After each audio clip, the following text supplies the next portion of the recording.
सियासी मैदान की हर बड़ी खबर से आगाह रहने के लिए हमारे चैनल आजाद सियासत को सब्सक्राइब करें और बेल आइकन को प्रेस करें। बिस्मिल्लाहिर्रहमानिर्रहीम। नाज़रीन अस्सलाम वालेकुम, मैं हूं इमरान वसीम। आज़ाद डिजिटल मीडिया पर आप तमाम देखने वालों को वेलकम करेंगे। खबर नाज़रीन ये है कि बानी तहरीक इंसाफ इमरान खान की मुश्किलात बढ़ गई हैं। इमरान खान साहब को एक ही वक्त में दो अलग अलग मुश्किलात का सामना है। दो अलग अलग महाजों पर बानी तहरीक इंसाफ इमरान खान और उनकी पीटीआई की जो सीनियर क़यादत है वो फंस चुके हैं। ये क्या मामला है, इसकी तफसीलात अभी कुछ देर में आपके साथ हम शेयर करेंगे, लेकिन सबसे पहले हम बात करेंगे सुप्रीम कोर्ट से जुड़ी तीन बड़ी अहम खबरों की। एक तो आज अदालत उज़्मा में मिलिट्री कोर्ट्स में सिविलियन के ट्रायल से मुतल्लिक केस की समाअत हुई है। इंतहाई मुख्तसर सा अहवाल आपको बताएंगे। सुपर टैक्स से मुतल्लिक केस की समाअत हुई है। आईनी बेंच टूट भी गया, लेकिन आईनी बेंच ने कुछ अहकामात भी जारी किए। इसके अलावा 9 मई के cases, chief justice Yahya Faridi की अदालत में 9 मई के केसेस की समाअत हुई है, जिसमें नए अपॉइंटेड जो स्पेशल प्रोसिक्यूटर थे जुल्फकार नकवी पेश हुए और जुल्फकार नकवी ने पेश होकर अदालत से मोहलत मांग ली, जिस पर चीफ जस्टिस याहिया फरीदी की जानिब से एतराज उठाया गया कि जनाब आप कह रहे हैं कि आपको केसेस की तैयारी के लिए वक्त देते हैं। यहां पे दर्जनों 9 मई के केसेस रवां हफ्ते और अगले हफ्ते समाअत के लिए लगाए गए हैं। आपसे पहले जो सरकार के प्रोसिक्यूटर थे, सरकार के वकील थे, उन्होंने भी वक्त मांगा था। अब आपको अपॉइंट किया गया है, आपको भी तैयारी के लिए वक्त चाहिए, ऐसे तो नहीं चलेगा। लेकिन जनाब जुल्फकार नकवी साहब का, स्पेशल प्रोसिक्यूटर का यह कहना था कि मेरी खिदमात ही रात गए हासिल की गई हैं, अभी हासिल की गई हैं, मुझे तैयारी का वक्त नहीं मिला। ये दर्जनों केसेस हैं, कैसे तैयारी करता है। उन्होंने अदालत के सामने एक ऑप्शन रखा कि माय लॉर्ड आप ऐसा करें कि रवां हफ्ते जो 9 मई के केसेस हैं इनको आप एडजर्न कर दें और जो अगले हफ्ते के केसेस हैं उनकी मैं तैयारी करके आपके सामने पेश होकर आपको असिस्ट कर दूंगा, आप फैसला कर दीजिएगा।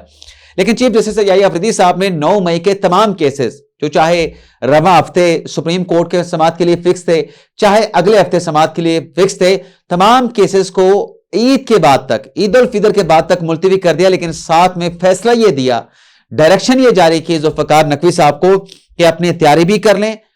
अब जो है केस हमारे सामने वो बेल जमानतें जो है उनकी कैंसिलेशन का है। अब ये क्या याहिया फरीद साहब कह रहे हैं, वो क्या ये रहे थे कि ये जो केसेस 9 मई के लगे हैं इनकी जमानतें निचले कोर्ट से हो चुकी हैं। आपका जो मुकदमा है कि इन मुल्जमान की जमानतें मनसूख की जाएं, आपको जस्टिफाई करना पड़ेगा कि क्यों इन मुल्जमान की जमानतों को मनसूख किया जाए। ऐसे शवाहिद क्या हैं, ऐसा सब्सटेंस क्या है जिस पर आप 9 मई के इन मुल्जमान की जो जमानत है वो कैंसिल कराना चाहते हैं। आप इस सवाल पर आपको सेटिस्फाई करना पड़ेगा। और साथ में ये डायरेक्शन भी चीफ जस्टिस याहिया फरीदी ने पंजाब हुकूमत के स्पेशल प्रोसिक्यूटर को जारी कर दी है कि जो रावलपिंडी GHQ हमला केस में जज के तबादले का मामला था उस पर भी आप पंजाब हुकूमत से हिदायत लेके आइंदा समाअत पर जो मौक़िफ़ है हुकूमत का वो अदालत के सामने रखेंगे। अब आ जाते हैं जो सुपर टैक्स का केस था। सुपर टैक्स नाज़रीन आज ये मुकदमा था कॉन्स्टिट्यूशनल बेंच के सामने समाअत के लिए फिक्स, लेकिन बेंच टूट गया क्योंकि सुपर टैक्स से जो केसेस आज 5 रुकनी बेंच के सामने लगे थे उसमें एक केस का जो है जस्टिस आमिर फारूक साहब इस्लामाबाद हाई कोर्ट में बतौर जज फैसला कर चुके थे। तो जब वो ऑलरेडी हाई कोर्ट में उस केस का फैसला कर चुके थे तो वो सुप्रीम कोर्ट में जब जज बन चुके हैं तो अपने फैसले के ऊपर अपील तो नहीं सुन सकते, तो उनकी माजरत के बाद बेंच टूट गया।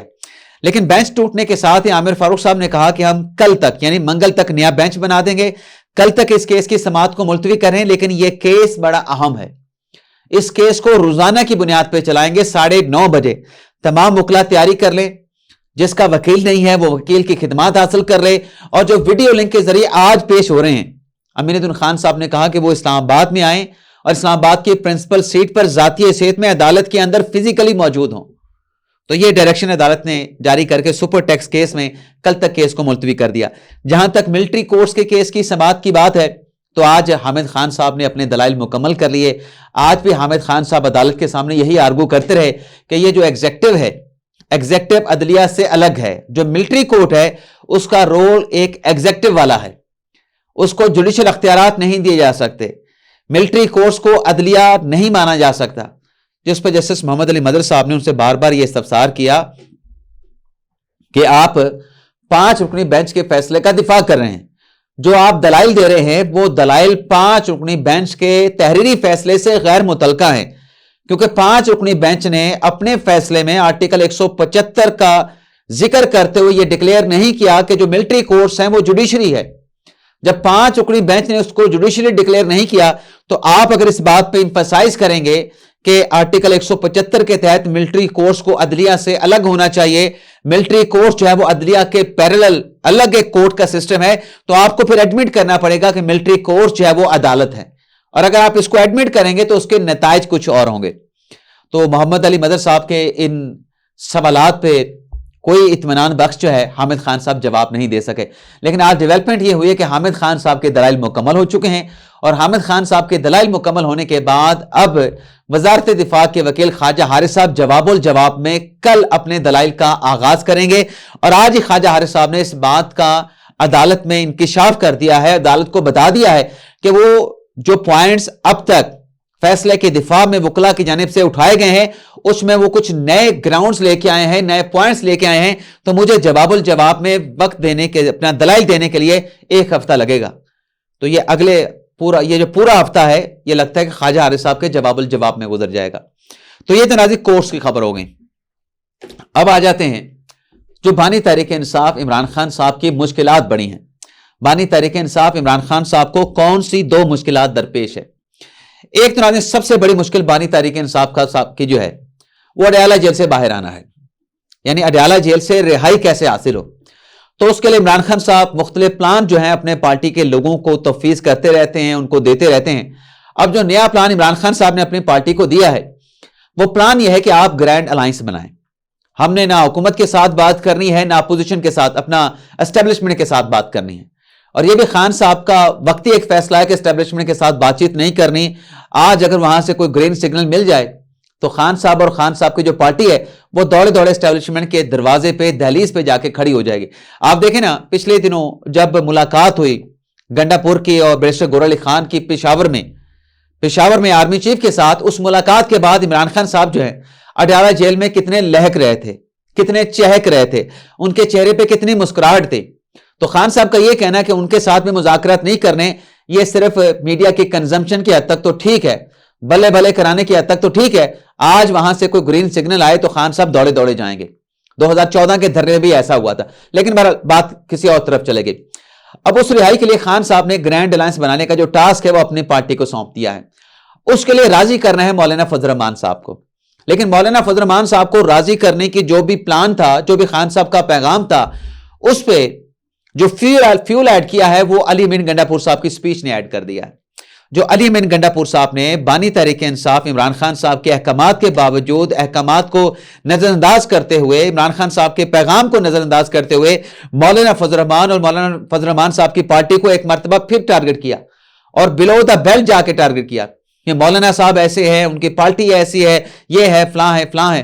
तो मौलाना साहब तो पहले अपने तहफ़्फ़ुज़ात का इजहार कर चुके थे कि तहरीक इंसाफ के हवाले से हमारे ये तहफ़्फ़ुज़ात हैं, इन तहफ़्फ़ुज़ात को एड्रेस किया जाए। अभी उन तहफ़्फ़ुज़ात को एड्रेस नहीं किया गया था कि गंडापुर साहब ने एक और बयान दाग दिया मौलाना साहब के हवाले से, मौलाना साहब की पार्टी के हवाले से, तो बात तो मजीद बिगड़ गई है। एक तो ये मुश्किल है, इसके बारे में तो आप जानते हैं। दूसरी मुश्किल कि मौलाना फजल रहमान साहब राजी हो जाते हैं, मौलाना फजल साहब राजी नहीं होते। पेशावर से पीटीआई का काफिला निकलता है। अब उस काफिले को, उस ग्रैंड अलायंस की जो तहरीक है उसको नाकाम बनाने के लिए जो हुकूमत ने अपना ऑप्शन रखा है, वो ऑप्शन ये रखा है कि 2 मरतबा तो इन्होंने चढ़ाई की इस्लामाबाद पे, दोनों मरतबा मोहसिन नकवी साहब ने जो इक़दामात किए ये नाकाम हो गए। इससे पहले 2022 में भी ये नाकाम हुए, 25 मई 2022 को, जब राना सनाउल्लाह वजीर दाखिला थे। अब हुकूमत ने इनके मुकाबले में, इमरान खान साहब के मुकाबले में, इमरान खान साहब के खिलाफ जो है खान का अपना खिलाड़ी जो है वो खड़ा कर दिया है, और वो है परवेज खटक साहब। अब परवेज खटक साहब को वज़ीर आज़म शहबाज शरीफ साहब ने अपना मुशीर बना लिया है, तो मुशीरे अमूर दाखिला का क्या काम होगा कि क्या उस काफिले को रोकेंगे? उस काफिले को नहीं रोकेंगे। उस काफिले की जो क़यादत है, जो पाकिस्तान तहरीक इंसाफ का प्लान है, उस प्लान के अंदर परवेज खटक साहब अपना खेल खेलेंगे, अपनी चाल चलेंगे। कैसे चाल चलेंगे? अपने माजी के जो तहरीक इंसाफ के साथ जो उनके रवाबत हैं, तहरीक इंसाफ खैबर पख्तूनख्वा के जो असम्बली के अरकान हैं, तहरीक इंसाफ के जो पार्टी के लोग हैं, तहरीक इंसाफ के जो अरकान कौमी असम्बली हैं, उस हवाले से टास्क दिया गया है कि आपने इनकी पार्टी के अंदर تعداد کو کم کرنا ہے، آپ نے ان کے لوگوں کو توڑنا ہے، آپ نے فارورڈ بلاک بنانا ہے۔ اب یہ دوسری مشکل ہے، ایک طرف مولانا فضل الرحمان صاحب کو راضی کرنا ہے، دوسری طرف جو ذمہ داری، جو ٹاسک پرویز کھٹر کو دیا گیا ہے اس سے کیسے بچنا ہے، یہ بھی مشکل عمران خان صاحب کو درپیش ہے۔ تو عمران خان صاحب کو تو دو مشکلات ہو گئیں، لیکن دیکھنا یہ بھی ہوگا ساتھ ساتھ کہ پرویز کھٹر صاحب کو جو ذمہ داری دی گئی ہے وہ اس میں کتنا کامیاب ہوتے ہیں۔ اجازت چاہتے ہیں ناظرین، اللہ حافظ۔